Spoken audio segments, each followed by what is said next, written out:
வரும் நவம்பர் 27 பிறந்தநாள் விழா காணும் கழக இளைஞரணி செயலாளர், தமிழ்நாடு துணை முதலமைச்சருமான உதயநிதி ஸ்டாலின் பிறந்தநாள் விழா நிர்வாகிகள் ஆலோசனைக் கூட்டம் விழுப்புரம் மத்திய மாவட்ட பொறுப்பாளரும் விழுப்புரம் சட்டமன்ற உறுப்பினருமான டாக்டர் லட்சுமணன் தலைமையில் விழுப்புரம் கலைஞர் அறிவாலயத்தில் நடைபெற்றது.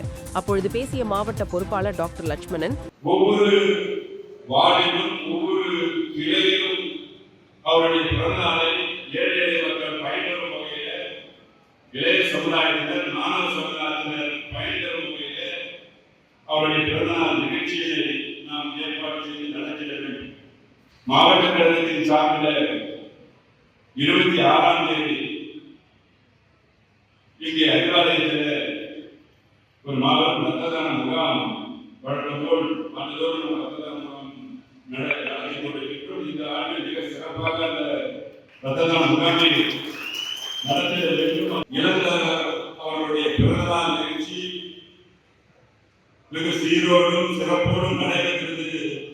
ஏழை மக்கள், இளைய சமுதாயத்தினர், தாய்மார்கள் எல்லாம் பயனடைகிற விதத்தில் நடைபெற்றது என்பதை உறுதி செய்யும் விதத்தில் நாம் பிறந்தநாள் நிகழ்ச்சியை நடத்தி. கூட்டத்தில் விழுப்புரம் சட்டமன்ற தொகுதி பொறுப்பாளர் துரை, சரவணன், மாநில ஆதிதிராவிடர் நலக்குழு இணை செயலாளர், முன்னாள் சட்டமன்ற உறுப்பினர் புஷ்பராஜ், மேலும் இக்கூட்டத்தில் மாநில நிர்வாகிகள், மாவட்ட பொறுப்பு குழு உறுப்பினர்கள், தலைமை செயற்குழு மற்றும் பொதுக்குழு உறுப்பினர்கள், நகர ஒன்றிய மற்றும் பேரூர் கழக செயலாளர்கள், மாவட்ட அணிகளின் அமைப்பாளர்கள், துணை அமைப்பாளர்கள் மற்றும் உள்ளாட்சி பிரதிநிதிகள் மற்றும் நிர்வாகிகள் பலர் கலந்து கொண்டனர்.